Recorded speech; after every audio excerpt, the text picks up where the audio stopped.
You're listening to the Huddle Up Podcast with Chad Jensen and Zack Kelberman.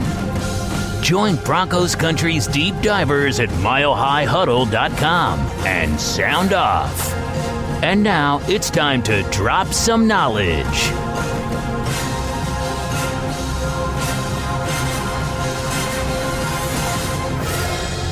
Welcome in, everybody, to the Huddle Up Podcast, presented, as always, by Mile High Huddle, powered by Overtime Media. We're coming to you from the Vivid Seats studio. I'm your host, Chad Jensen, and with me, as always, my partner in crime. You know him, you love him, as the lead writer for Heavy.com, covering the NFL. He is Zack Kelberman. Zack, this is the first, I guess we can call it a Victory Monday. We've been able to kind of celebrate since this season started. How are you feeling today? I reflect the fan base. I think a lot of us, or a lot of Broncos fans, I should say, they kind of exhaled after the first victory, got the monkey off their backs. But they realize this team still has some fatal flaws. They have a lot of work they have to do, but it's always nice to have that Victory Monday. Literally feels, dating back to last season, like we haven't had it in years, Chad, based on the Broncos winning streak. It goes back to 2018. So it's nice for the team. Like we talked about yesterday, hard-fought victory, well-deserved, but they have to have a short memory now and get ready for a tough game against the Titans.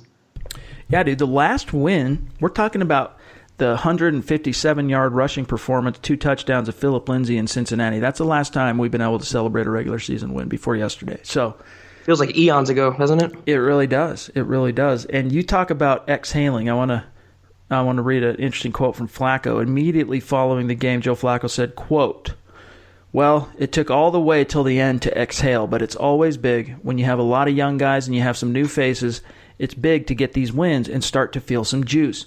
We've been in a lot of games, but just haven't been able to pull it off.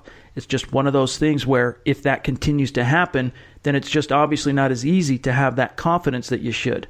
We got the first one. Now, if we can start stacking some, I think guys now at least believe. We've all seen it. We've all witnessed it. We've all been through it. We can do it. So it's definitely a little bit of added confidence that comes along with wins," close quote. So, Zack, to me, that's him saying, look, we got that win. We've seen it happen in the NFL before where teams turn it around, start stacking wins, and this is the type of confidence boost our team needed to believe we can turn that ship around. Yeah, that's what we were talking about a couple weeks ago, going into the Jaguars game. If they can just reel off a streak of victories here, it can boost them and propel them into the second half of the season. And as we saw on Sunday night, Chad, the Chiefs went down to a Colts team at home. Anything can happen, but it all starts with the Broncos and starting in-house and getting that confidence back and playing good complementary football. This was a good victory against a good team on the road, but it's not the end-all, be-all. They still have to do some work, and they still have to get ready for the Titans team.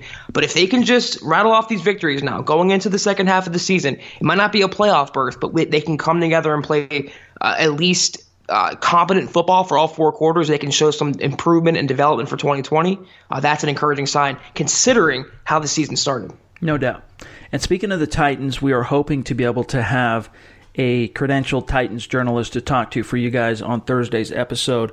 Not quite able to confirm that yet, but we have something in the works. Hopefully we'll be able to report some good news on that side of things. Come Thursday, you'll have a nice little Behind Enemy Lines podcast to listen to, previewing that Titans game. And Zack, we do have a lot to get to in today's Aftermath episode. On a Victory Monday for the Denver Broncos, of course, we're recording this on a Monday. The listeners grabbing this on Tuesday. We got some great topics to dive into, a lot to analyze based on what Vic Fangio had to say on Monday. First, though, a couple of quick matters of business. We tweeted this out immediately following our simulcast live session on YouTube, but we wanted to give some love especially to those awesome listeners in Broncos country who, during our simulcast live on YouTube, contributed some dollars through the Super Chat to the Huddle Up podcast, and Zack and I just wanted to express our appreciation to all those who have done it up to this point in the season. On Sunday, it was Zero Fox Given. Miss Christie contributed a big amount. You guys can check that out on Twitter. And Elliot Franco, all you guys, we really appreciate that. It goes a long way. I mean, we can stretch that buck. It helps keep the show going, helps feed Zack, myself, helps feed Carl, Nick, all the guys. So we appreciate you guys supporting us on that. And also, reminder to everybody, and we're going to announce the winner right now. Go to Apple Podcasts and leave your creative review and a 5-star rating if you like what we're doing here. And that enters you automatically into our giveaway of some swag that we do. each and every month. Zach, we have a winner to announce from September, and that winner is Engineer Broad is the handle on Apple Podcasts. Simply put, Engineer Broad said, quote, "Great Broncos podcast. Love this podcast. Informative! ! With 5-star rating." So Engineer Broad, if you're listening to this particular episode, and we'll also tweet it out just to ensure you don't miss this, email us at milehighhuddle@gmail.com with your personal deets, your address, your real name and address, and we will ship you out some swag. So appreciate that, Zach. Great 5-star review there. It was, and we appreciate every single person's review, every penny that a person wants to donate. We'll never ask for donations, but it's certainly appreciated. It helps us keep the show alive and keep it going, but we do it out of the goodness of Broncos country and the goodness out of our hearts. We love bringing it to you guys, and we love the reviews that come in. We read every single word, and it really means the world to us. So keep it coming, and we do appreciate it. A phenomenal win for the Denver Broncos on Sunday, beating the Chargers in LA for the second year in a row. Phenomenal. And they also covered. You guys, if you've missed out on any of the fun, there is still plenty of time left for you to get in on the action with MyBookie. Of course, we got the Broncos Titans this week, but how about an in-game wager or some player props?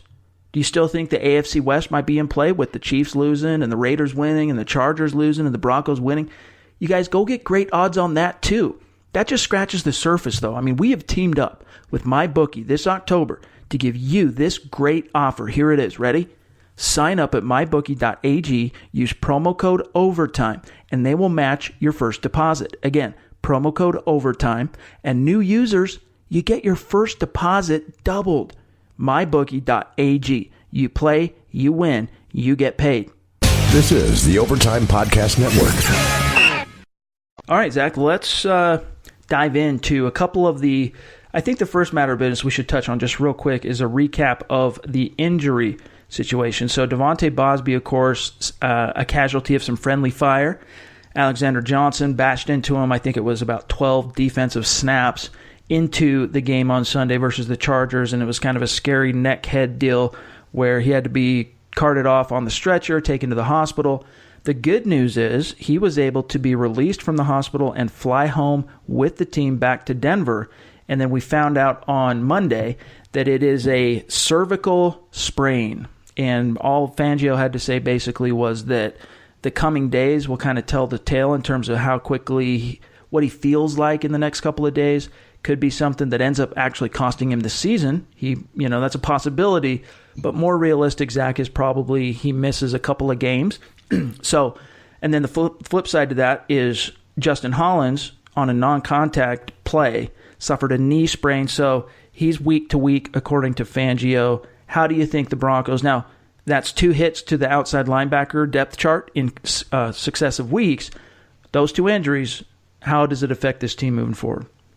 As long as you have Von Miller playing like more of Von Miller lately, and you have Malik Reed showing out, I think they can get by at outside linebacker. I liked what Hollins was doing, but he was struggling at times inside and outside, so it's not a devastating loss for this defense. But I think the starters they have right there up front in the first and second strings, they can get by with them. I feel like it's on Fangio now more to maybe bring more creative blitz schemes to this defense, maybe blitz some nickel corners, maybe blitz some safeties, do some stunts. He's going to have to get creative because this defense is dropping like flies. They can't escape injury. I just want to say about Bosby, I'm happy that he has movement in all his extremities, that it wasn't worse.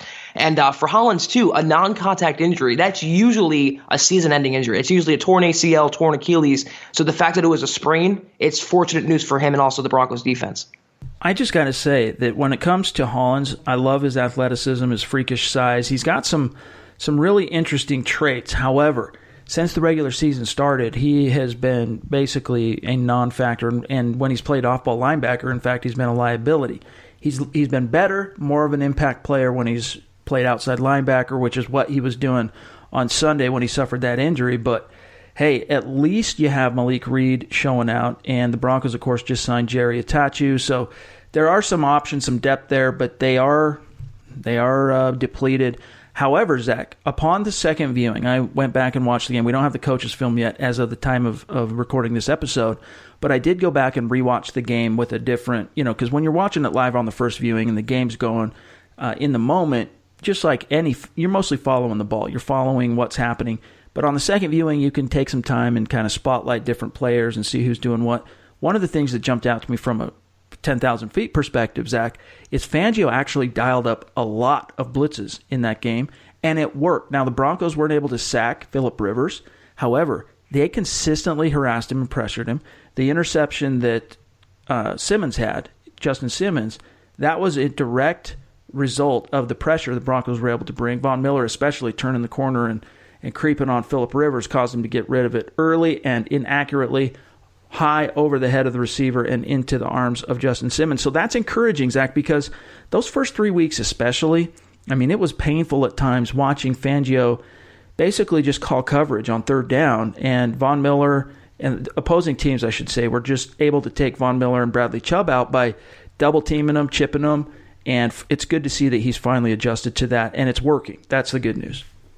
Yeah, it's no coincidence as to why the Broncos finally got a takeaway yesterday, and Von Miller was getting consistent pressure. Even if he didn't sack the quarterback, he got in the backfield a lot in harassing Phillip Rivers. And that's because Fangio, like you said, Chad, through the kitchen sink, he had more creative upfront looks. He moved and disguised some schemes and some formations around. And that's what I thought we were going to get in Fangio from day one. But like we talked about on the pod yesterday, the coaching took a little while. They were a little too green, a little too nervous. The game wasn't slowing down enough for them. But the last couple weeks, I think, especially yesterday or Sunday, the game is finally moving a little slower now. They're starting to get their bearings and figure out what works for this team. We talked about Scangarello on offense. Now Vic Fangio on defense. We've wanted him to show more blitzes. He did yesterday, and like you said, it worked with success. As long as he keeps doing that, I think he can keep mitigating these injuries to the secondary and to outside linebacker. Let's talk about the aftermath and the implications of the gems the Broncos uncovered in Week 5 on the defensive side of the ball.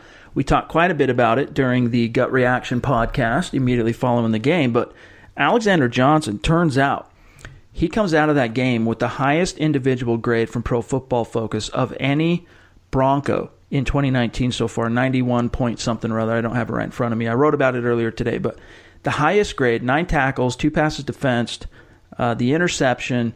He basically saved 2 Chargers drives from ending in points. One, of course, he tackles Austin Eckler on the goal line, saving a touchdown. The very next play, they go the opposite way on a swing pass, and Kareem Jackson forces that fumble out of bounds, end of the first half. And then, of course, the interception in the end zone.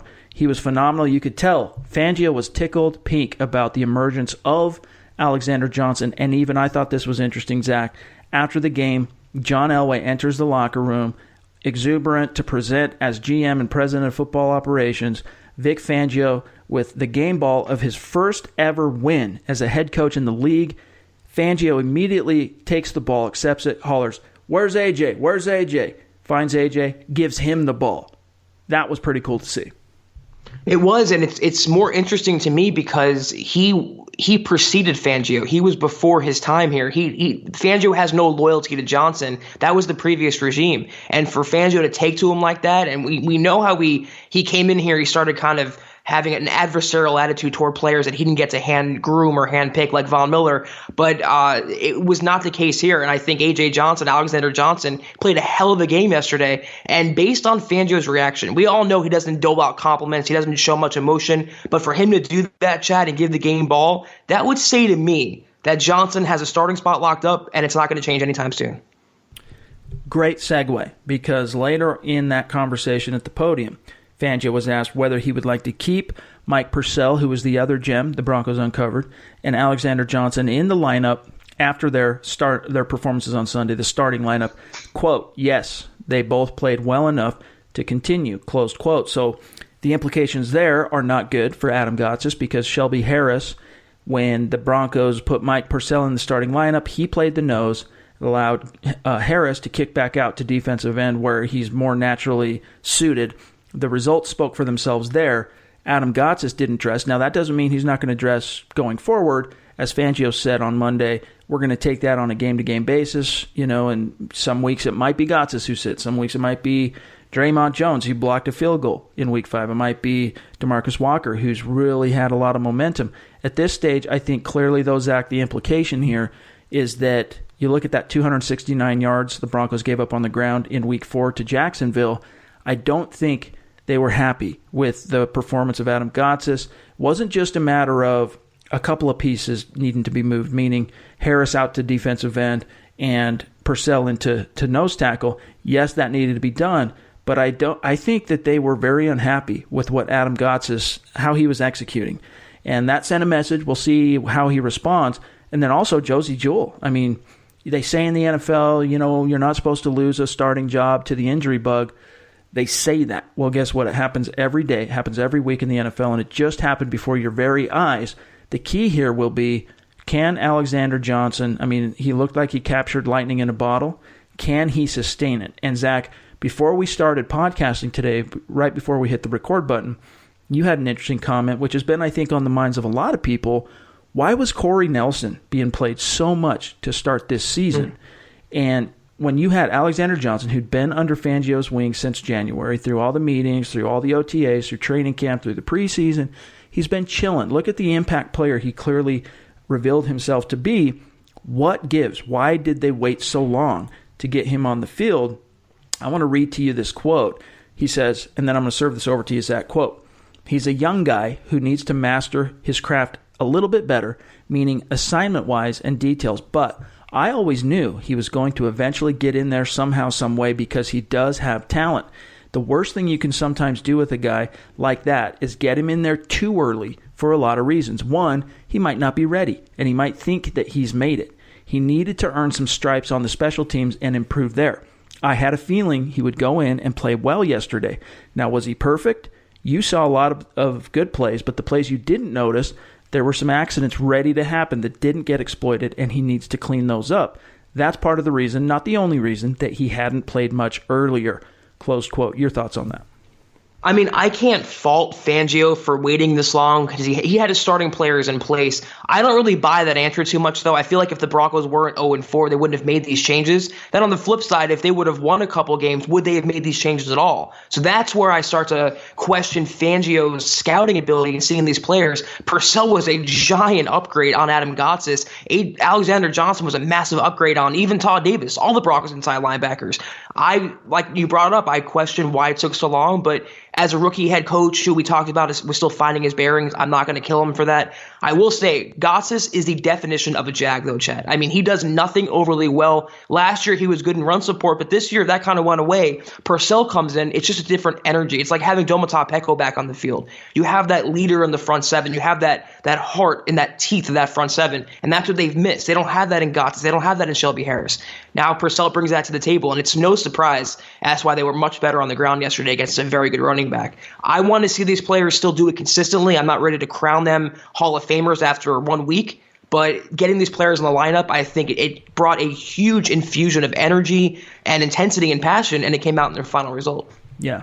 And I even said this before Fangio took to the podium about lunchtime on Monday. I responded to a tweet, and the question came up, is he starter status now? Was that enough to just put him over the top? And I said, I'd like to see one more game of him performing at a similar level before I cement him as a starter. The Broncos, however, we'll see how it plays out based on what Fangio said, though, on Monday. Sounds like they've already decided, look, he's going to be our starter next to Todd Davis, Josie Jewell. The silver lining there is at least that gives Jewell real window without pressure to fully get healed up.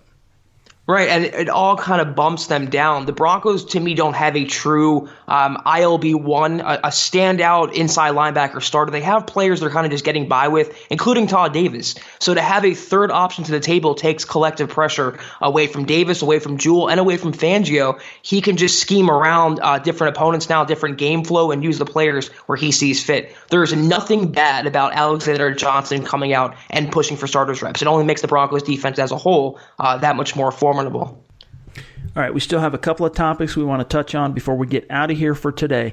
But first, a quick break. We'll be right back. This is the Overtime Podcast Network. All right, Zach, I wanted to touch on, you mentioned earlier in our conversation here today that Fangio at times has almost taken on a kind of adversarial tone with certain players. He doesn't give a lot of compliments, and when he does, he usually couches those compliments with some form of constructive criticism. And I don't know, we've talked about this also before. We don't know if he's from the old school, psychology school of Bill Parcells, in which he's, playing a long game. He knows exactly what he's doing. He's trying to get the best out of players. Or if it's just a guy kind of bumbling and figuring out his way as the true leader of a team at the coaching level. But I wanted to get your take on what he had to say about Von Miller on Monday. And by the way, Kliss reported on Monday that the Broncos absolutely are not considering trading Von Miller this year. Chris Harris, Sanders, not necessarily a no. Right now they're saying no. If the Broncos continue to lose through the next 3 games, or not continue, but if they lose the next 3 games or continue their, let's say, inconsistencies, maybe it's a conversation for those two. Von Miller, off the table. But here's what he said, quote, regarding Von Miller, Fangio, quote, he was close a few times regarding his pass rush. I thought his rush was okay. I think he's capable of better. But he was coming free some and did well. But he was coming free some, and did help the pass defense in that way. Run defense was up and down a little bit, and he made some good plays. A lot of stuff was away from him. It was kind of uneventful, close quote. If you're Von Miller, you don't want your head coach and your defense coordinator using the word uneventful in the same sentence as your name, right? I mean, at some point, I think, Von Miller has remained steadfast in his talking point that he loves playing for Vic Fangio so far. He loves the system. He's bought in. We haven't heard grumblings other than his 13-second press conference the other day, a week and a half ago. Von Miller has not intimated any kind of, being unhappy with what's happening. But at the same time, I think it's Fangio. It's nearing the point where he needs to start throwing some sunshine Von Miller's way, just by means of appreciation, just to kind of let him know, hey, man, I really appreciate what you're doing. Yeah, the tough love approach, it works with some players. I don't think Von Miller needed that approach. I don't think he responds to that approach. If I had to guess, and this is purely for my gut, Von is going to play this season out. He's not going to make a peep about it. It's just not his character. It's not the type of person that he is. I don't see him being overly happy, though, thrilled with the situation. Being on a basement dweller team, or in a best case scenario, a rebuilding team, and then, going through a new coaching staff, going through a new transition now, and having your new coach take a combative stance against you the entire season, or off season too. And when you finally get going, as Von Miller has last couple of weeks, he's still taking that tough love approach. So I can't see Von, having rainbows and sunshines thoughts about the Broncos at this point. I don't think he's going to make any waves. I don't think he's going to get traded. But next offseason, when the season ends, I think he's going to sit down and think to himself what he wants to do entering the back nine of his career, going into his 30s. New contract coming up in a few years, lots of decisions to make, a lot of uncertainty. I don't think right now he wants to be a part of the long-term plan in Denver. That spans, 5-10 years. I mean, I think it all comes down to what kind of hay the Broncos are able to make this year. Because I think the only way Von Miller does not play out the entirety of his contract that goes through 2021 is if he himself decides he wants out of Denver. Meaning that after this season, let's say things don't necessarily go the way the Broncos are hoping, that this wasn't a watershed turnaround moment, and, it's another 6-10 type of season. The